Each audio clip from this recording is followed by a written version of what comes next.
What's up, investors? Welcome to the Semiconductor Show, where we talk about all stocks in the semiconductor industry. So today we have a great show for you.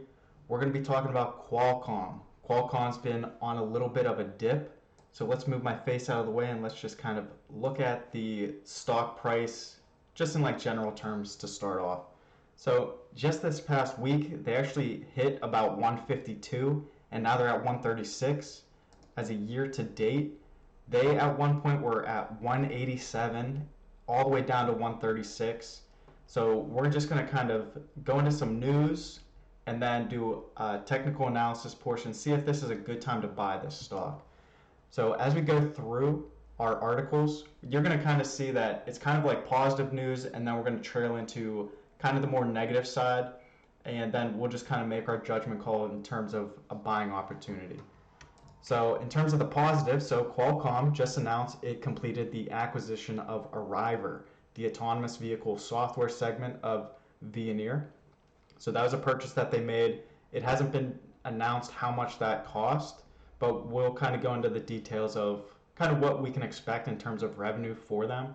So Arriver was reported as part of Veoneer's active safety segment.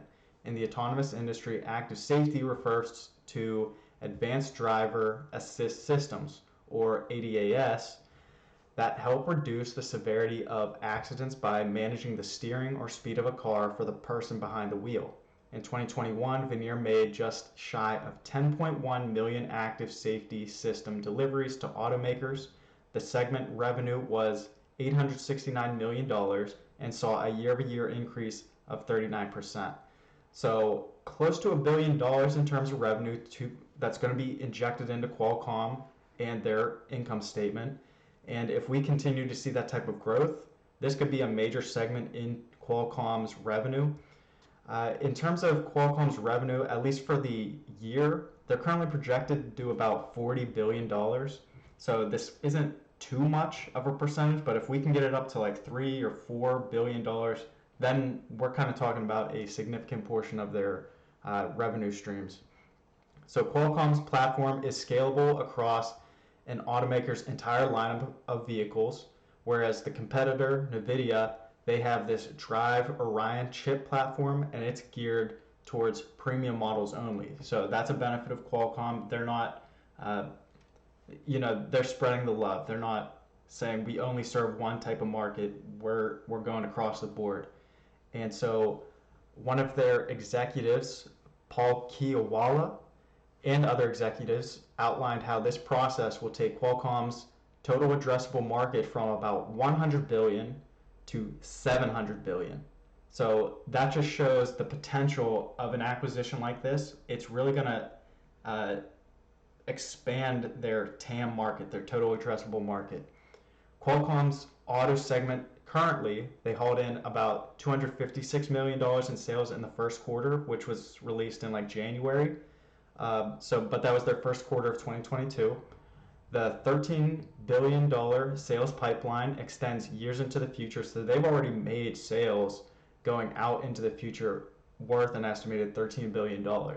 But it nonetheless reinforces the company's previous guidance for automotive sales to reach about $3.5 billion in 5 years. So they're still thinking it's going to take quite a few years just to get it up to $3.5 billion, and in today's dollars for them, that'd be about a little less than 10% of their total revenue. I'm hoping that this purchase actually accelerates that, and this also shows that it carries on by saying they're projecting a $10 billion revenue in 10 years. So I'm hoping this purchase, and maybe they'll make another to kind of speed up that transition. Some other good news for them: NVIDIA and Qualcomm have emerged as metaverse stocks, primarily on the hardware side. So Qualcomm primarily produces communication chipsets and plays a major role in driving the 5G upgrade cycle. And that's one of the key drivers, and we're going to touch on that in terms of bad news for them. But sticking with the good news for now, Qualcomm envisions a metaverse that takes over many applications and tasks currently performed by smartphones. The company's Snapdragon XR2 platform powers Metaverse's Oculus Quest 2 VR headsets, Also, in January, Qualcomm announced a partnership with Microsoft to expand and accelerate the adoption of their augmented reality in both the consumer and enterprise sector through the development of custom AR chips, software integration, and cutting edge hardware. So, why I like this and wanted to point it out is anytime a company can make deals with some of those FANG stocks, and here we see Facebook, aka Meta, and Microsoft, that's just terrific news for this company. Going on, that I think that okay. Last piece here. Qualcomm earns more than half of its revenue from smartphone chips, and so that's kind of like the pro and con of this company. Whenever the smartphone cycle was booming, then this company does tremendous.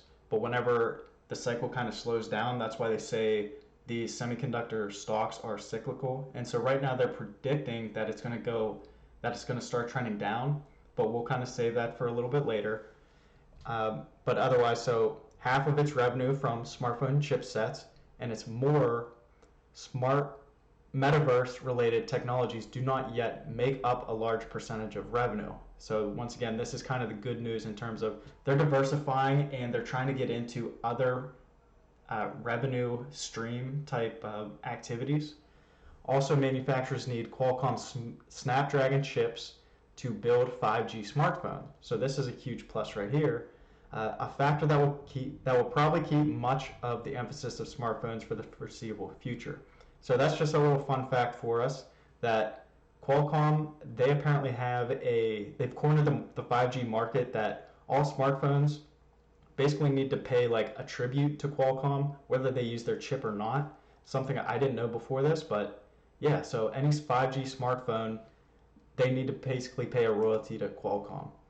So our next article here, we're going to start to transition now into good/bad news.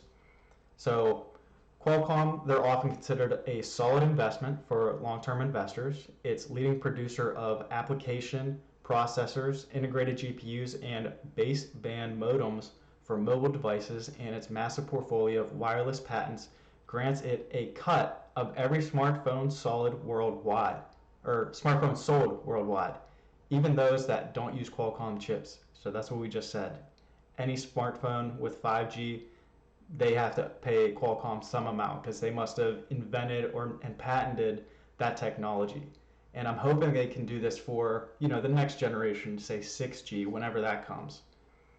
So carrying on, in terms of like good news here still, Qualcomm grew its market share because it navigated that chip shortage more successfully than one of their main competitors, MediaTek, and other small chip makers. Another plus to this company is they have high predictability of its future demand, and it's enabled it to make long-term capacity planning and get long-term capacity commitments from their vendors. The shortage is also Amin, that's their CEO.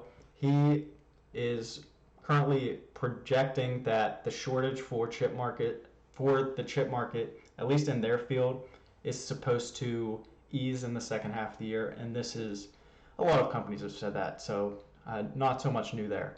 Qualcomm's scale enables it to generate stable and predictable growth, so we like that. As we carry on, so now we're going to kind of see some bad news here, or just not so much positive. So Qualcomm's near-term growth looks solid, but analysts are expecting its revenue and earnings to grow just 8 and 7% respectively in fiscal 2023, so next year, as smartphone upgrade cycles cool off. So that kind of goes with the cyclical nature of the business. So right now it's booming, 20 if not 30% growth, but they're saying next year in 2023 it's going to start to slow down. Still solid growth, 7 or 8%, but we would like it to be more. Inflation and other macro headwinds could exacerbate that slowdown. So we have to keep in mind the recession scares, but we'll just, once again, if it's a good price, we want to buy in. And to another point here, we have a couple more here. So TF International Securities Analyst Ming-Chi Kuo recently claimed that several major Chinese Android brands had cut their orders by about 170 million units, roughly 20% of their original shipment plans since the start of this year. And that reduction would hurt both MediaTek and Qualcomm. And I believe in terms of market share, those two companies are both similar. I think they both have about 30% of the market. So for 20% reduction, assuming that's split evenly, that's not good for either company.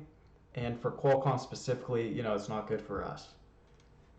And then to wrap up this article, the counter to that is Qualcomm has been gradually diversifying its portfolio away from smartphones with new chips for Internet of Things devices, connected cars, servers, and even PCs. Those new businesses could eventually make it a better diversified chip maker like TI, that's Texas Instruments, and stabilize its long-term growth. So that's what we're hoping for, and that's kind of why we started with the autonomous vehicles and mentioned the metaverse as far as like doing the virtual reality. So we'll kind of see how that plays out as the quarters keep rolling in. So some more somewhat bad, but you can kind of see it as a good news too, is that one of their analysts, this Samik Chatterjee, he stated recently that due to expectations, the global smartphone market will decelerate this year on account to slowing consumer spending.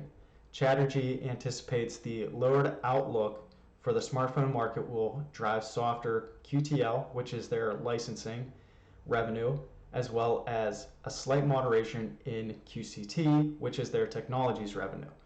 So we'll kind of see how that plays out. I'm sure he's correct in this assumption here. And so to further the bad news is that Chatterjee has reduced his price target on this company from 240 to 205.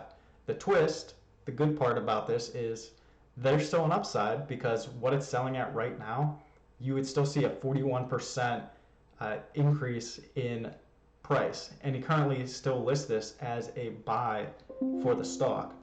So we'll just kind of see how that plays out. And then the last article, once it loads up, this should have been loaded. I'm not sure why it's doing that. So while this loads, I'll just skip ahead. We might just skip that completely. But I just wanted to show you this. So this is Qualcomm's market share, and I can even make this a little bit bigger for us. So Qualcomm here, and this is just in smartphones in general. You can see Qualcomm currently at about 30%.